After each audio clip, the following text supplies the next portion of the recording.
É fácil olhar para o passado, estudar a história da guerra e descobrir relatos dramáticos de façanhas heróicas, feitos audaciosos, megalômanos malvados e ditadores cruéis. E muito em breve nos encontraremos completamente desligados de tais eventos.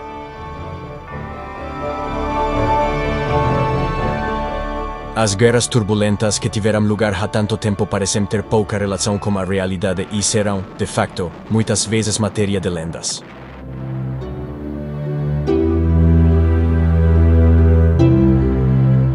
Quer se trate dos conflitos dos antigos gregos, das batalhas de Troia ou da conquista de Alexandre, o Grande, para dominar o mundo, o que sabemos agora deve muitas vezes mais às interpretações dos cineastas do passado mais recente.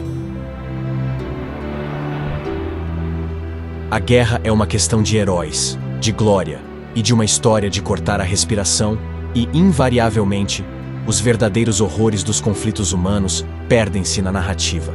Além disso, o adágio que diz que a história só é escrita pelos vencedores é extremamente correto, ou era, até que o uso alargado da fotografia e do filme se desenvolveu ao longo do século XX, pintando uma imagem muito diferente.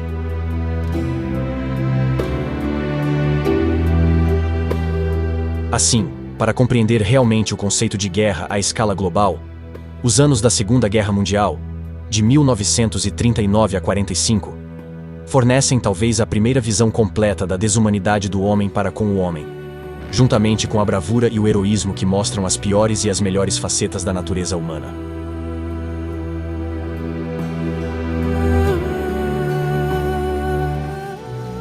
Incrivelmente, existem imagens de arquivo de todas as fases deste conflito, e à medida que consideramos os acontecimentos da Segunda Guerra Mundial de forma cronológica, este livro vai construindo uma linha temporal completa.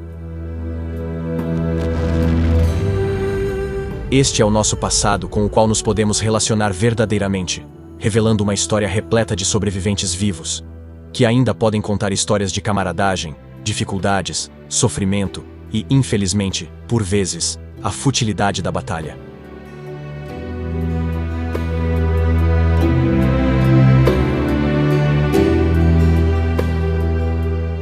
No entanto, já estamos a adiantar-nos um pouco, porque pelo simples facto de se tratar de uma Segunda Guerra Mundial, os acontecimentos da Primeira Guerra Mundial são fundamentais para desvendar os porquês de tudo, desde a ascensão de Adolf Hitler ao poder na Alemanha, até ao presidente americano Truman dar a ordem para bombardear Hiroshima.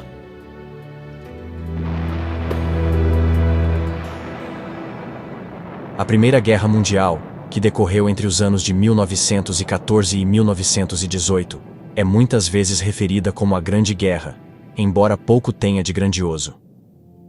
Foi também designada como a guerra para acabar com todas as guerras, o que, em retrospectiva, é um nome trágico e incorreto. Os números relativos às baixas são espantosos, com cerca de 40 milhões de pessoas a sofrerem ferimentos a nível muito pessoal, e pelo menos metade dessas baixas revelaram-se fatais.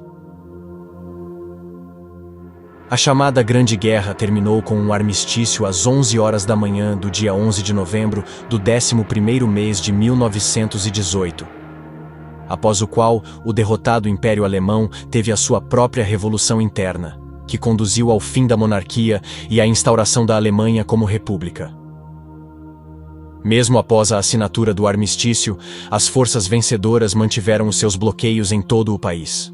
As importações e exportações foram assim fortemente reduzidas, o que pouco contribuiu para a reconstrução da Alemanha. Em 1919, delegados de todo o mundo reuniram-se em Paris para restabelecer a ordem, a harmonia e a unidade mundiais.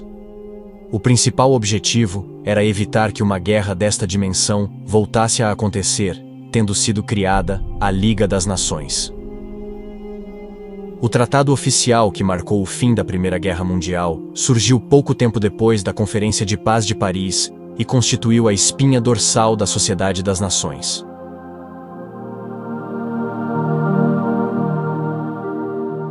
O Tratado de Versalhes foi redigido pelos aliados vitoriosos e assinado por todas as partes em 28 de junho de 19. Mas muitos historiadores acreditam que este tratado bem-intencionado contribuiu mais para causar a Segunda Guerra Mundial do que para a evitar. Assinado no magnífico Salão dos Espelhos de Versalhes, o único país que não foi autorizado a participar no processo foi a Alemanha. As repercussões e as pesadas sanções impostas eram, portanto, impraticáveis e criariam um sentimento nacional de ressentimento e vingança. Foi esta falta de previsão que acabou por permitir que as opiniões extremistas de Adolf Hitler fossem não só ouvidas, mas também postas em prática. E não foi só a Alemanha que ficou insatisfeita com o resultado. A Itália sentiu que devia ter feito melhor, e o Japão Imperial estava descontente por não ter conseguido conquistar partes da China. Sabemos agora, naturalmente, que estes três países viriam a formar uma aliança perigosa, com a Alemanha, a Itália e o Japão, a juntarem-se a uma coligação do eixo para exigirem território e respeito, que sentiam que o Tratado de Versalhes lhes tinha roubado. A situação agravou-se ainda mais pelo facto de a Alemanha ter sido obrigada a assumir a responsabilidade exclusiva pelo conflito, a pagar somas avultadas às nações aliadas pelos danos causados pela guerra e a ceder terras a grupos étnicos específicos para a formação de novos países. Parte do acordo exigia também que a Alemanha dissolvesse as forças armadas e que fosse proibido o fabrico de qualquer tipo de armamento. Para uma nação orgulhosa, com uma tradição distinta de construção de impérios, o tratado veio juntar o insulto à injúria, e tal como dizem os livros de história, um acordo de qualquer tipo só será válido se todas as partes envolvidas tiverem algo a ganhar com a sua adesão, e sentirem que, quer vencedoras, quer vencidas, foi feita justiça.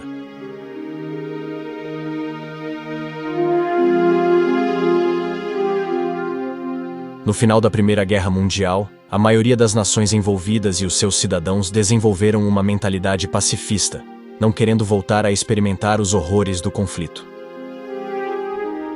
No entanto, houve aqueles que, infelizmente, se inspiraram na experiência, e dois dos mais famosos desses homens foram Adolf Hitler e Benito Mussolini.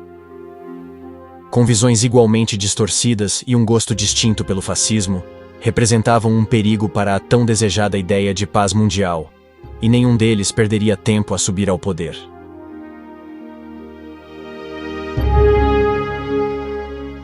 No ano da Primeira Guerra Mundial, partiu-se geralmente do princípio de que todos os estados europeus seriam, no futuro, democráticos na sua estrutura, e por conseguinte, suficientemente solidários e amantes da paz para que a máquina da sociedade das nações funcionasse eficazmente. Mas isto viria a revelar-se muito mais um sonho do que uma realidade. No entanto, a Europa reconstruiu-se, e no espaço de uma década, tinha recuperado os mesmos níveis de produtividade de que gozara no ano da Primeira Guerra Mundial, tal como acontecera antes do início da Guerra Mundial. Mas esta prosperidade seria de curta duração e, após o crash de Wall Street no ano da Primeira Guerra Mundial, o mundo inteiro enfrentou um período da história que ficou conhecido como a Grande Depressão.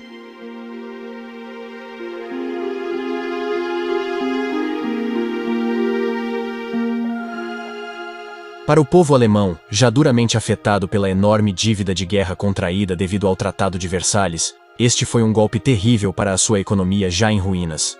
No entanto, o que era uma má notícia para o alemão comum na rua, revelou-se muito vantajoso para Adolf Hitler, que aproveitou rapidamente a oportunidade para subir ao poder.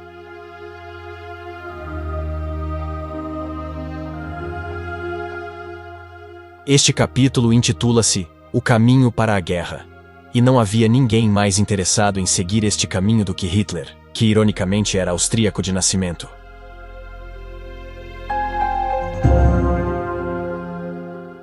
Nascido a 20 de abril, filho de Aloy e Clara Hitler, na pequena cidade de Braunau am Main, Adolf raramente se destacava na escola, e tendo perdido ambos os pais ainda jovem, viu-se sozinho em Viena, lutando para se afirmar no mundo como artista. Já culpando os outros pelos seus problemas, juntamente com um grupo de austríacos antissemitas com quem se juntou, os judeus tornaram-se um alvo do seu ódio. Hitler desprezava as autoridades austríacas por permitirem que os judeus ocupassem posições de poder e à medida que a sua sorte ia piorando, até que passou a viver na rua, depois de ter fracassado miseravelmente como artista, a sua aversão à Áustria e aos judeus tornou-se mais enraizada do que nunca. Na primeira oportunidade, Hitler deixou a Áustria e, no ano da sua morte, dirigiu-se para a Alemanha, mudando-se para Munique. Quando no ano seguinte foi declarada a Primeira Guerra Mundial, pediu autorização para combater com o exército alemão, tornando-se rapidamente um patriota feroz.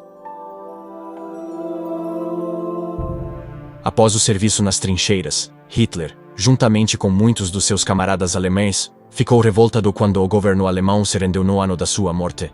E, após a guerra, juntou-se a eles para lutar pela restauração da sua pátria adotiva numa posição de poder.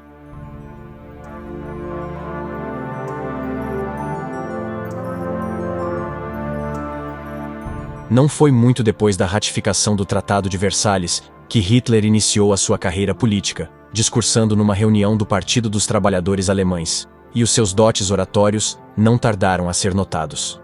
Rapidamente assumiu o comando do partido, que ficou mais conhecido como Partido Nacional Socialista dos Trabalhadores Alemães, e os nazis estavam no seu caminho.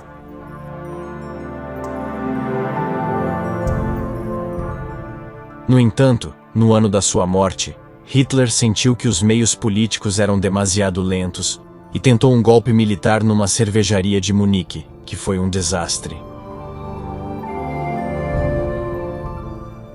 Hitler foi condenado a 5 anos de prisão, mas a sua popularidade já estava bem estabelecida e apenas cumpriu 13 meses, período durante o qual escreveu Mein Kampf, expondo todos os seus planos para uma nova Alemanha.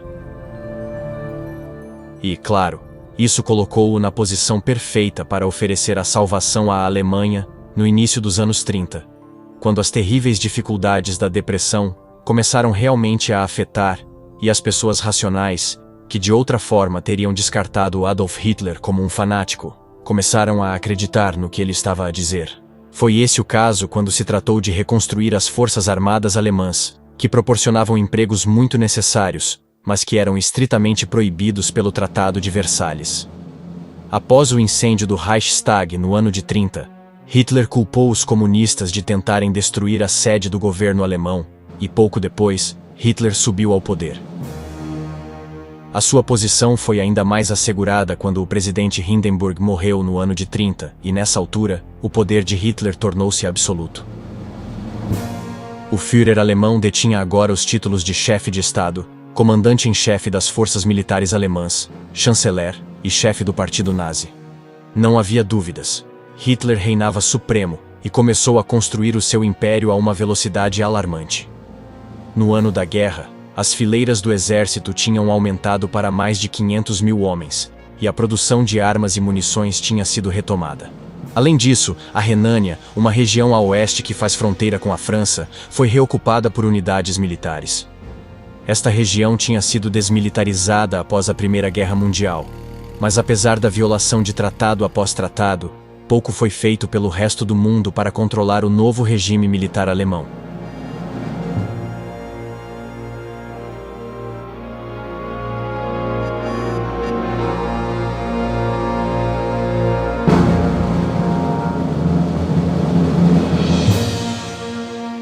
Apesar da ameaça que Hitler representava, os britânicos e os franceses não tomaram qualquer medida. De facto, Hitler estava bastante vulnerável nesta altura, e os aliados quase se aperceberam disso. Evidentemente, ganhando confiança, Hitler começou a acelerar o processo, e antes que alguém pudesse fazer mais alguma coisa, os nazis estavam a avançar pela Europa. Quando Hitler anunciou, num congresso nazi em Berlim, as suas intenções de marchar para a Checoslováquia, os aplausos foram estrondosos, e no ano da guerra, o novo primeiro-ministro britânico, Neville Chamberlain, foi obrigado a fazer alguma coisa contra a agressão alemã. Mas Hitler conseguiu ganhar tempo porque Chamberlain era firmemente contra a guerra, disposto a pagar qualquer preço para não lutar, e em setembro, voou para Munique para se encontrar com Hitler, o líder italiano Mussolini e o primeiro-ministro francês, Édouard Daladier.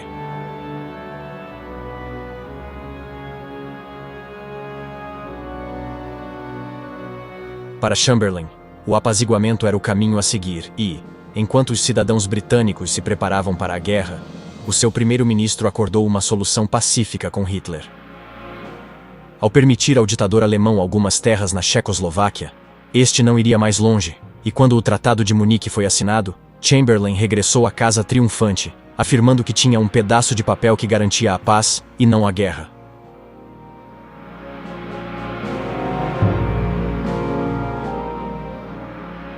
Chamberlain foi aplaudido como um herói, mas o seu colega político Winston Churchill estava longe de estar convencido.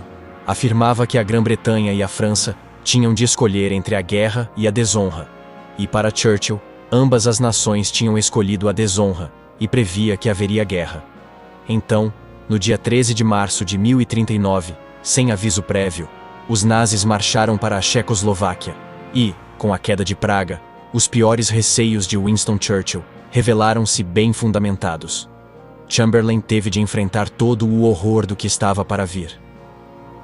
Com grande rapidez, Hitler olhou para a vizinha oriental da Alemanha, a Polônia, mas com o perigo real de os russos atacarem as suas tropas de choque nazis, teve de planear cuidadosamente o seu próximo passo. Embora fossem aliados improváveis, Hitler acordou um pacto de não agressão com o líder russo, Joseph Stalin, e o caminho para a guerra estava aberto. Não havia dúvida de que os britânicos e os franceses não teriam outra alternativa senão vir em auxílio da Polônia em caso de invasão alemã, devido aos pactos já em vigor.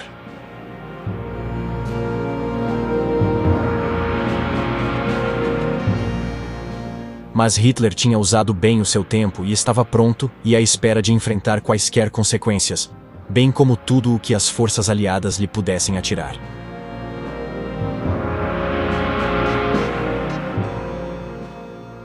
Nas primeiras horas da manhã de 1 de setembro de 1999, uma força alemã esmagadora de mais de 1 milhão de soldados, apoiada por aviões táticos e divisões de tanques Panzer velozes no terreno, foi mobilizada e invadiu a Polônia através de uma blitzkrieg em 3 frentes.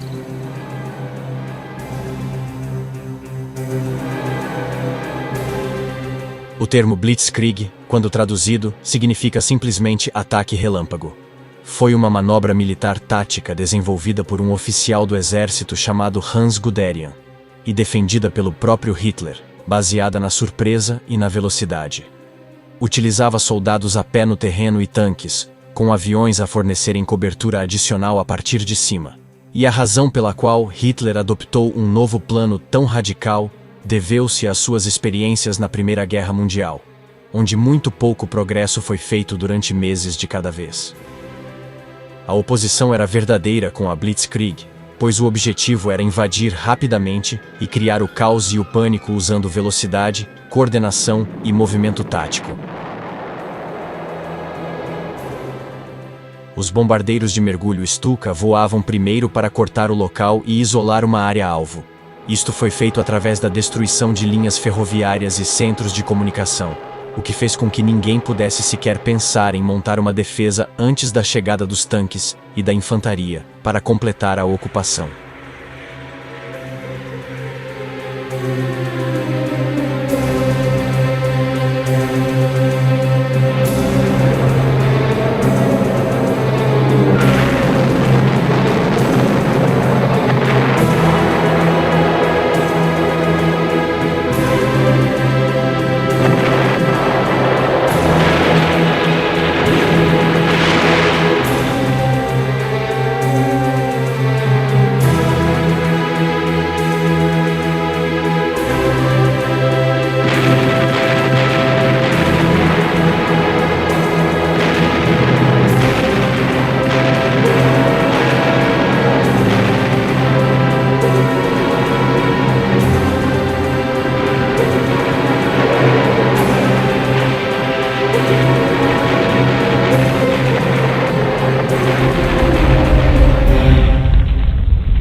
Com a Blitzkrieg de Hitler já em curso, Neville Chamberlain lançou um ultimato. Ou a Alemanha se retirava do solo polaco até às 11 horas da manhã de 3 de setembro, ou haveria guerra. Quando Hitler não deu notícias, 15 minutos depois de o prazo ter expirado, Chamberlain anunciou à nação que a guerra tinha sido declarada. I am speaking to you in the cabinet room of 10 Downing Street. This morning, the British ambassador in Berlin handed the German government a final note stating that unless we heard from them by 11 o'clock, that they were prepared at once to withdraw their troops from Poland, a state of war would exist between us. I have to tell you now that no such undertaking has been received, and that consequently this country is at war with Germany.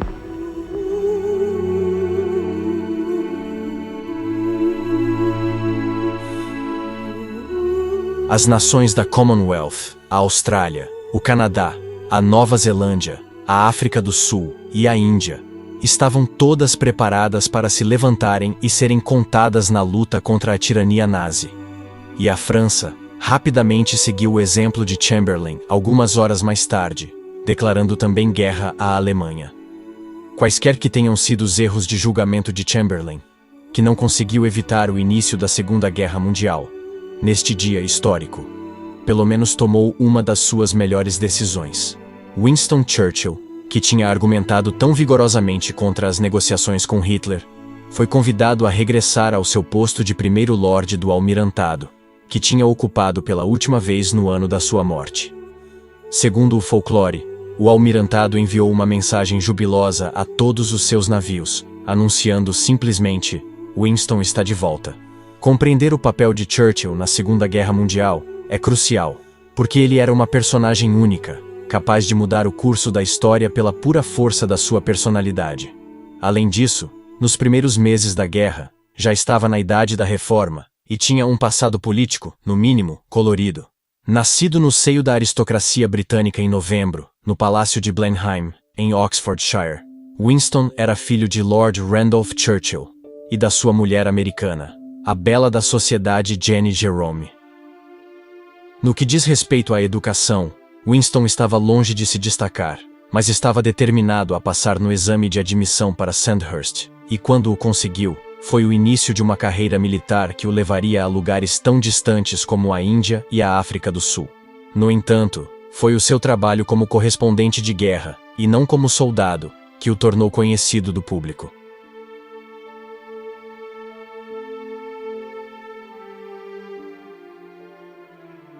Quando regressou à Grã-Bretanha, Winston decidiu seguir as pisadas do pai e entrar para a política, o que o levou a ser primeiro-lorde do Almirantado durante a Primeira Guerra Mundial.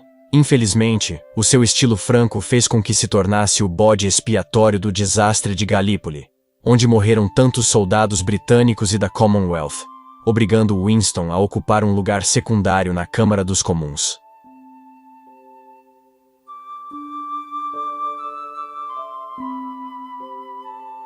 Churchill nunca desistiu sem lutar, e nos anos 20 estava de volta ao ativo, chegando a chanceler do Tesouro. No entanto, mais uma vez, as suas opiniões francas causaram problemas, e quando a década de 1930 viu Hitler subir ao poder, Winston estava nos seus anos de deserto.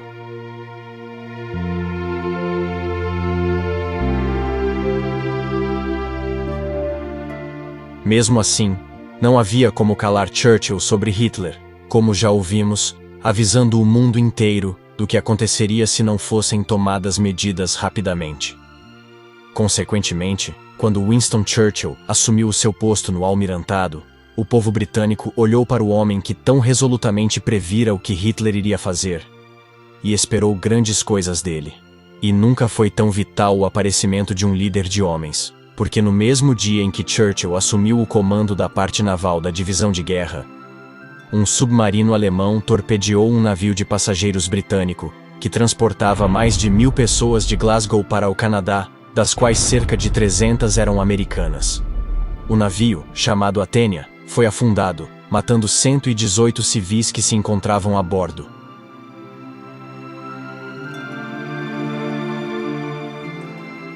O comandante do submarino, o tenente Fritz Julius Lemp, conhecia sem dúvida as regras da Convenção Internacional dos Marinheiros, que estabelecia que era ilegal abrir fogo sobre navios de passageiros ou de carga. Sem aviso prévio, disparou 2 torpedos, mergulhou e depois voltou à superfície para disparar um último torpedo.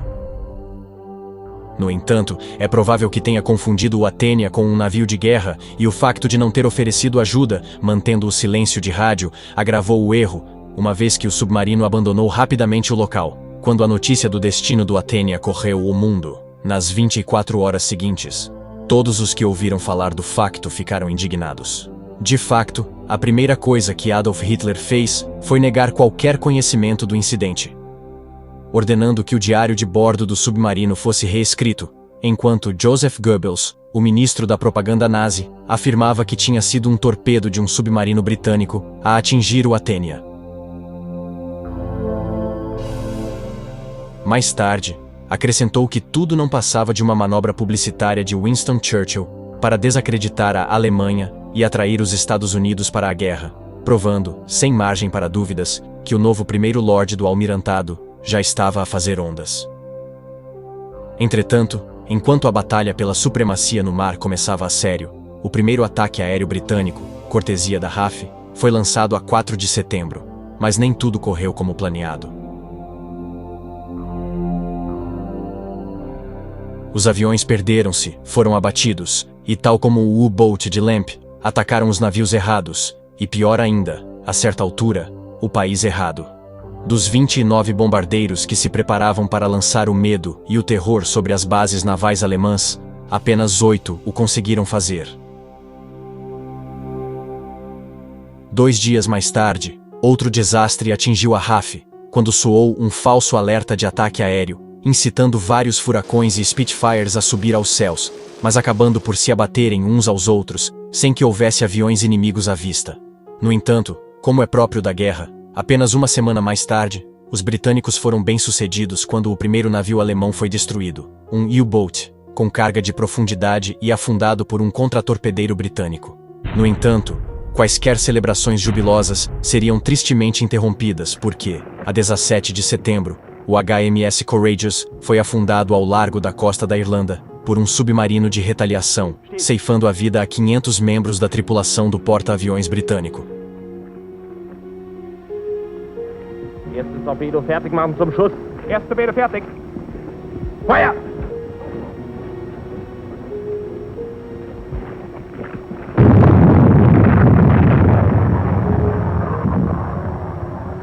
Ah, schon wieder einer. Após o choque inicial da declaração de guerra na Grã-Bretanha, a vida continuou praticamente normal. De facto, esta calmaria antes da tempestade é muitas vezes referida como a Guerra Falsa, uma vez que muitas das crianças tão rapidamente evacuadas para o campo regressaram a casa. A rotina do recolher obrigatório tornou-se rapidamente um lugar comum, e os apagões noturnos para evitar que os bombardeiros alemães encontrassem os seus alvos, caso estes tomassem os céus com efeito imediato, foram rigorosamente cumpridos. A iluminação pública também foi apagada, e os automobilistas não podiam usar os faróis, o que provocou um grande número de vítimas devido a acidentes rodoviários. No entanto, para o povo polaco, a história era muito diferente, e o horror daquilo de que os soldados sob o comando de Hitler eram capazes depressa se tornou demasiado evidente.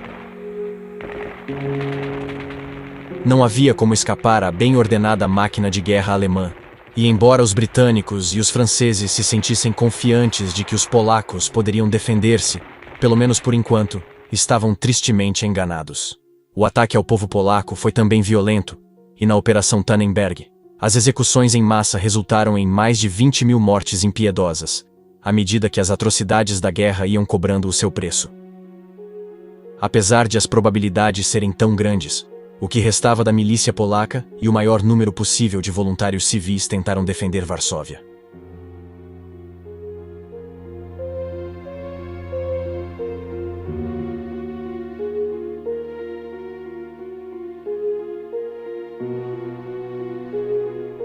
Mas o pior ainda estava para vir, e a 17 de setembro, O Exército Vermelho Soviético invadiu a Polônia pelo leste com 40 divisões, somando 800.000 homens, tornando impossível qualquer esperança de a Polônia resistir a ataques de ambos os lados. A terra tinha sido prometida aos russos como parte do acordo de não agressão de Hitler, e Stalin estava determinado a reclamar o que acreditava ser devido à Rússia. No entanto, por um golpe de sorte, os membros do gabinete de cifras polaco, munidos de conhecimentos internos sobre o código Enigma utilizado pelos alemães para muitas das suas comunicações, conseguiram escapar às garras dos russos invasores com 2 das máquinas Enigma. Quando chegaram em segurança a Paris, foram recebidos com grande entusiasmo no dia 1 de outubro, e por uma boa razão. Estas máquinas Enigma eram utilizadas para cifrar e decifrar mensagens secretas, e apesar de terem sido utilizadas comercialmente durante os anos 20, foi durante a Segunda Guerra Mundial que foram adoptadas pelos militares alemães.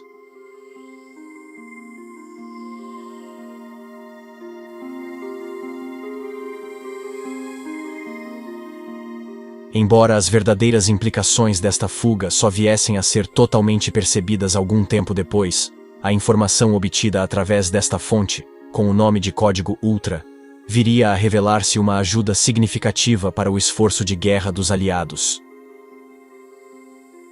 Quando setembro se aproximava do fim, a cidade de Varsóvia, sitiada e maltratada, caiu nas mãos dos nazis, depois de ter sido bombardeada até a submissão pela Luftwaffe, que voava a baixa altitude.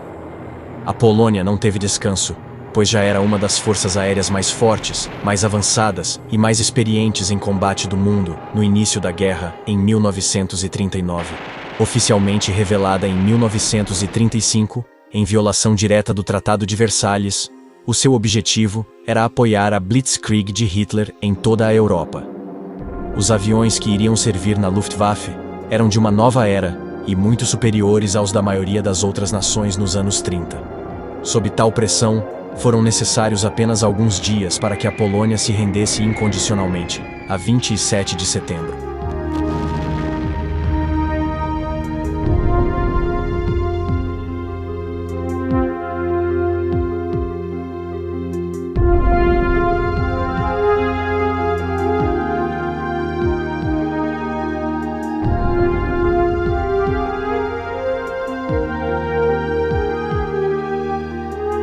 Apenas um dia mais tarde, a Polônia foi dividida de forma insensível pela Rússia e pela Alemanha, com Hitler a reclamar quase 73.000 milhas quadradas de território polaco, onde viviam tragicamente quase 2 milhões de judeus, enquanto a Rússia engolia 78.000 milhas quadradas.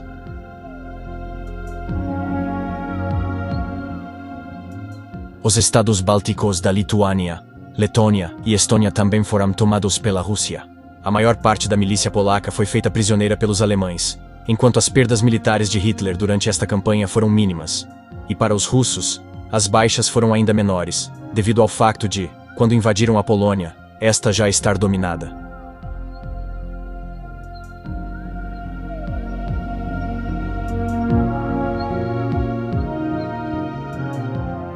Durante os primeiros dias de outubro, o tratamento dado por Adolf Hitler aos polacos vencidos foi terrível, pois o seu plano de expulsar ou matar o maior número possível foi posto em prática.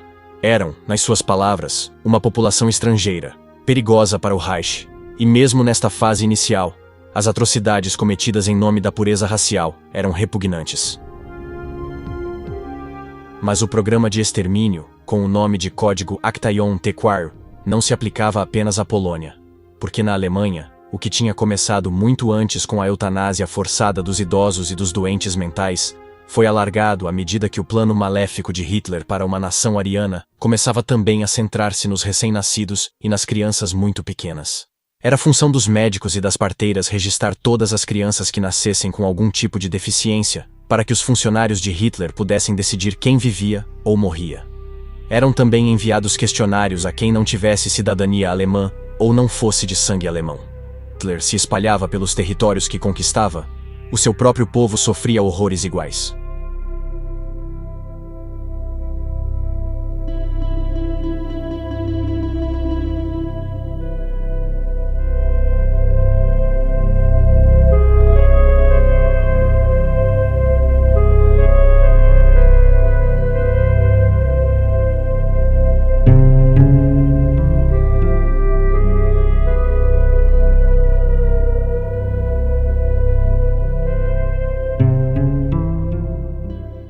As experiências com câmaras de gás nos centros de extermínio da eutanásia, quer na Alemanha, quer noutros locais, serviram, em última análise, de treino para as SS. Este grupo de elite de nazis, basicamente a guarda pretoriana do Führer, iria implementar a solução final de genocídio de Hitler, e sob o comando de Heinrich Himmler, as SS estavam a crescer rapidamente em força. É interessante verificar que, embora o extermínio dos judeus pelas SS seja o mais conhecido, os comunistas, as raças étnicas, os homossexuais e até os maçons foram também alvo de ataques igualmente cruéis.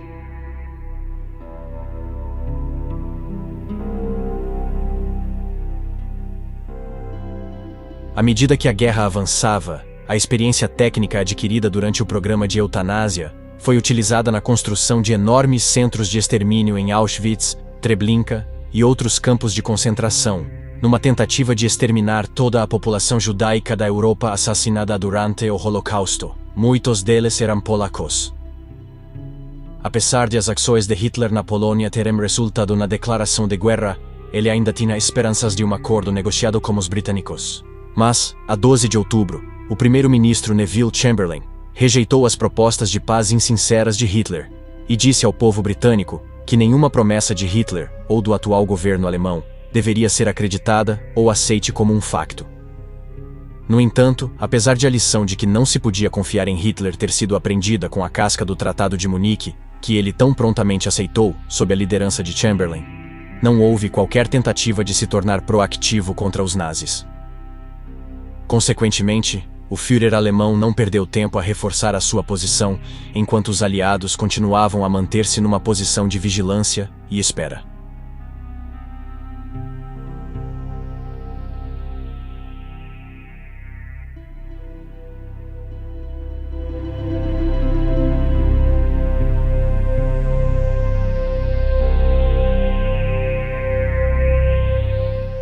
Entretanto, na Polônia, a situação deteriorou-se ainda mais, com os nazis a concentrarem os seus esforços para reunir a população judaica do país e enviá-la para campos de trabalhos forçados, ou confiná-la a um gueto localizado em Varsóvia, criando infinitas leis restritivas e inúteis que tinham de cumprir. Por exemplo, o uso de um chapéu de feltro era punido com a morte, e é difícil imaginar o terror que este tipo de perseguição gerava.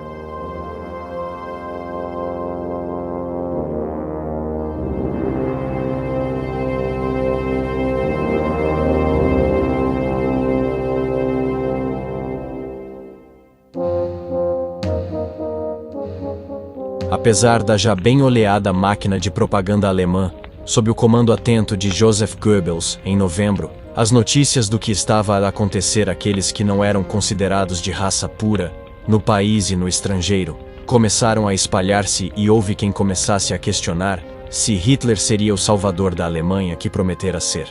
Logo no início do mês, foi enviada para a Noruega uma pasta cheia de investigação de armamento alemão ultra-secreto, com uma nota anexa onde se lia: "Um cientista alemão deseja-vos felicidades a todos."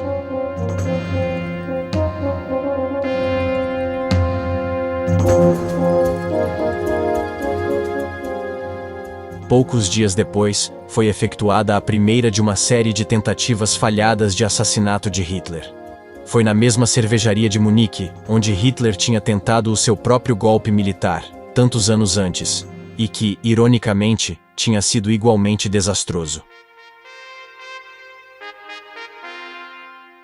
A bomba que poderia ter posto fim à Segunda Guerra Mundial antes de esta ter tido a oportunidade de começar, detonou 20 minutos depois de o Führer ter saído. E como 8 pessoas morreram na explosão, as probabilidades são de que, se Hitler não tivesse terminado o seu discurso mais cedo do que o esperado, poderia muito bem ter sido o seu último.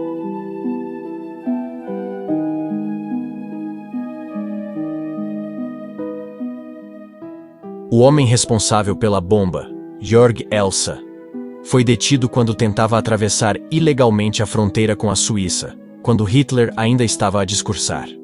Parece ter agido sozinho, indignado com o facto de o povo alemão ter perdido tanta liberdade pessoal, que até a educação das crianças tinha sido retirada aos pais e entregue a instituições, como a juventude hitleriana.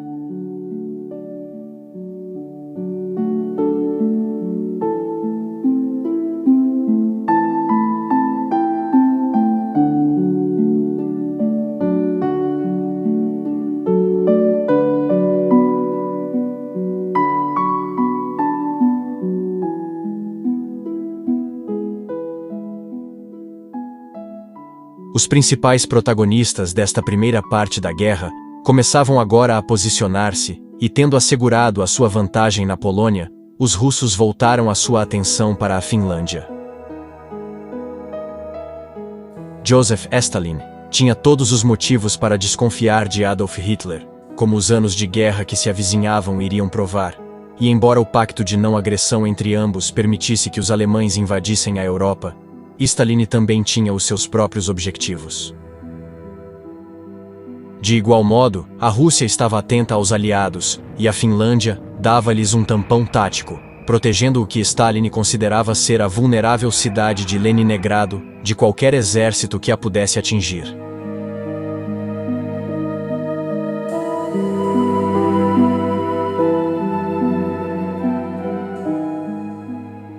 Quando as linhas de batalha foram traçadas entre a Rússia e a Finlândia no final de novembro, o Exército Vermelho Russo acreditava que tinha uma tarefa fácil pela frente, adoptando uma ofensiva semelhante à Blitzkrieg dos alemães, que tinham visto funcionar tão eficazmente na Polônia.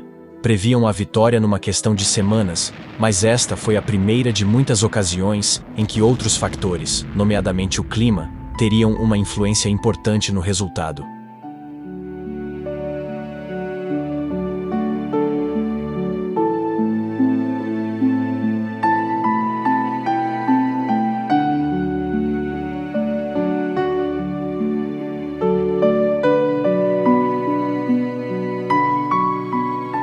Sendo a Finlândia um país relativamente pouco povoado, teve dificuldade em reunir um exército suficientemente grande para se defender dos russos, que tinham o que parecia ser uma reserva ilimitada de soldados. Mesmo assim, as tropas finlandesas conseguiram utilizar o terreno hostil a seu favor. Estavam bem habituados às florestas e às regiões cobertas de neve da sua terra natal, e, embora em menor número do que os adversários, a sua determinação em defender a Finlândia era ferozmente patriótica.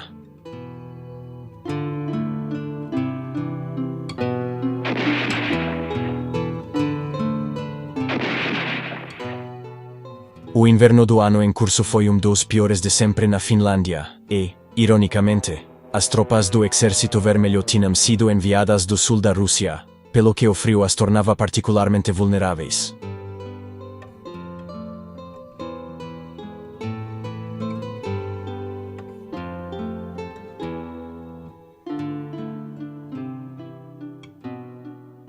Mas o exército russo tinha outra fraqueza.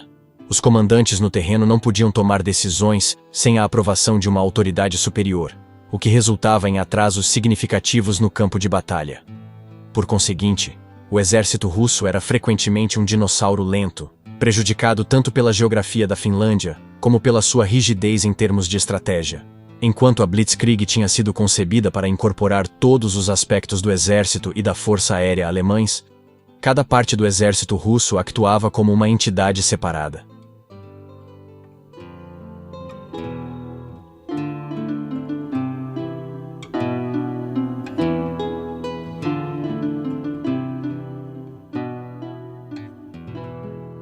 Além disso, os russos não dispunham de vestuário de camuflagem branco, e os seus veículos simplesmente não conseguiam suportar as condições gélidas. Muitas partes das 600 milhas de fronteira eram simplesmente intransitáveis, pelo que os finlandeses podiam prever as rotas das fases iniciais da invasão.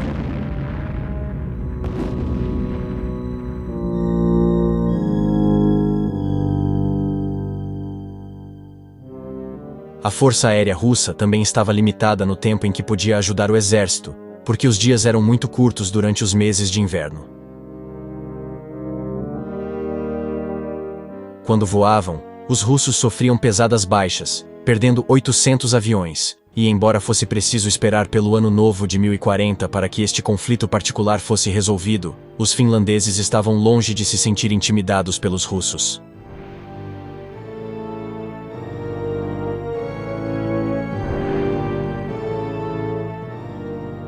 De volta à Grã-Bretanha, durante o mês de dezembro, o limite de idade para o recrutamento foi alargado 2 vezes em 2 semanas, com homens entre os 19 e os 41 anos convocados para se juntarem às Forças Armadas.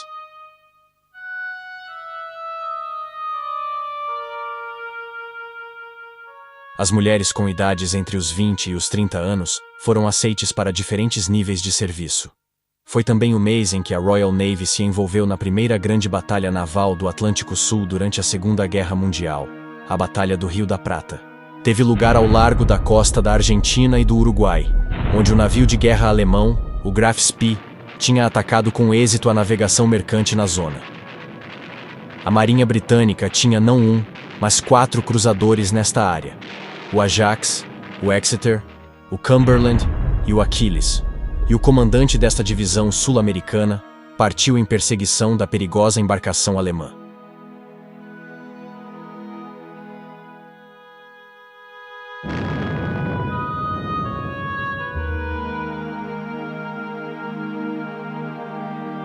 O Tratado de Versalhes tinha proibido à Alemanha de construir grandes navios de guerra clássicos, quando a nação tinha sido forçada a desarmar e a cessar a produção militar.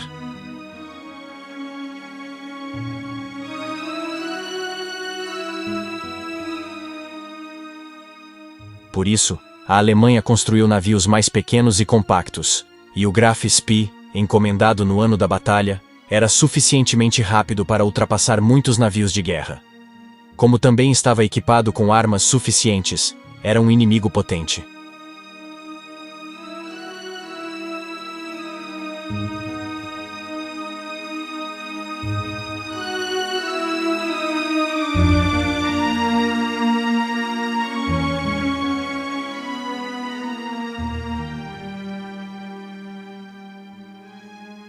No entanto, na Batalha do Rio da Prata, a Marinha Britânica acabou por forçar o Graf Spee a entrar no porto neutro de Montevideo.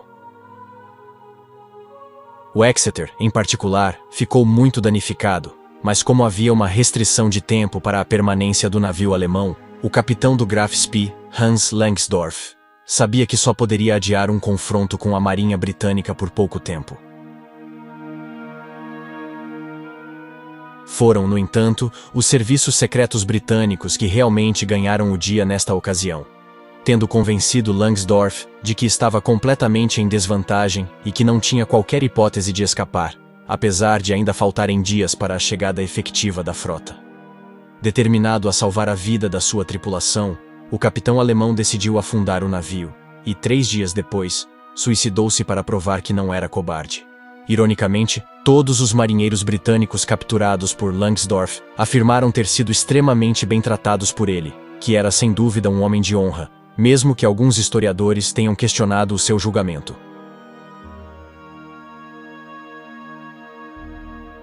A guerra ainda estava no início, e nem toda a ação se desenrolava nos postos de combate. Na Liga das Nações, as ações russas contra os finlandeses implicaram a sua expulsão. A Organização Internacional de Manutenção da Paz ainda acreditava que havia uma hipótese de diplomacia, mas com indivíduos tão determinados como Stalin e Hitler para tentar controlar, havia pouco espaço para manobras ou racionalidade.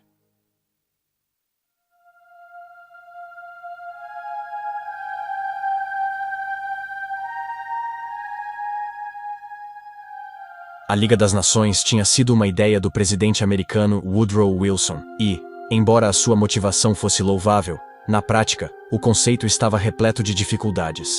Apesar de a Liga ter nascido com a missão exaltada de evitar outra grande guerra, revelou-se ineficaz, sendo incapaz de proteger a China de uma invasão japonesa ou a Abissínia de uma invasão italiana.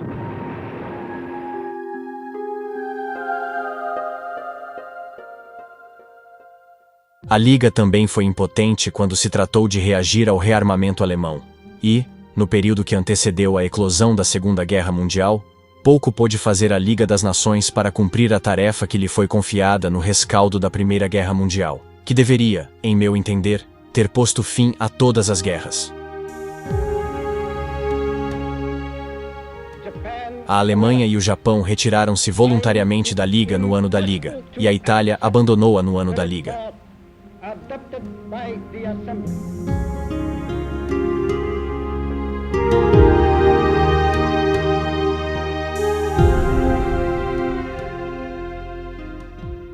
Os verdadeiros desígnios imperiais da Rússia cedo se tornaram evidentes com a ocupação da Polônia Oriental em setembro do ano da Liga, enquanto a Lituânia, a Letônia e a Estônia tinham sido aterrorizadas para assinarem um pacto de assistência mútua, que deu a Stalin bases aéreas e navais em posições estratégicas.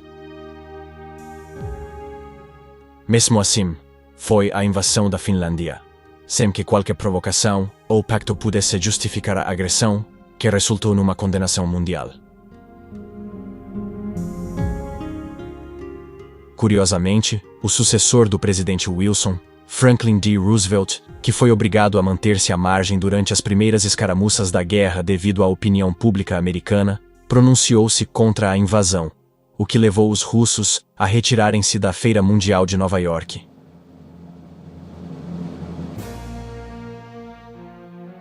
E o passo seguinte foi a expulsão da Rússia pela Liga das Nações, enquanto o mundo enfrentava um conflito global que nenhum grupo de soldados da paz poderia esperar pacificar. A organização, nascida de tão boas intenções, enfrentava o seu próprio fim. À medida que o ano da Liga se aproximava do fim, com o Natal no horizonte, mais tropas britânicas eram enviadas das suas famílias para ajudar no esforço de guerra de nações, já em perigo direto com o avanço dos nazis de Adolf Hitler. E a Commonwealth aumentava o número de homens disponíveis, com mais de 7.000 tropas canadianas a chegarem à Grã-Bretanha, prontas para engrossar os números, enquanto soldados da Índia eram enviados para a França. À medida que os pensamentos das pessoas se voltavam para o Natal e para a perspectiva de um novo ano, tudo o que temiam desde que Hitler começara a fazer sentir a sua presença no início dos anos 30, tornava-se bem evidente. Estes meses foram realmente a calmaria que antecedeu a tempestade, e, enquanto Neville Chamberlain e o seu governo aguardavam o que Hitler faria a seguir, Winston Churchill voltava a insurgir-se contra a inatividade britânica. Para o primeiro Lorde do Almirantado, a melhor forma de defesa era, sem dúvida, o ataque, e Chamberlain estava na linha de fogo ao lado de Adolf Hitler. Churchill estava desesperadamente preocupado com o facto de os alemães estarem prestes a atacar a Noruega, de onde a máquina de guerra de Hitler acedia a grande parte do minério de ferro necessário para a produção. Mas era como se as lições do Tratado de Munique tivessem sido esquecidas por Chamberlain, pois os graves avisos de Churchill foram mais uma vez ignorados, e os primeiros meses do ano estavam prestes a revelar-se de facto muito interessantes.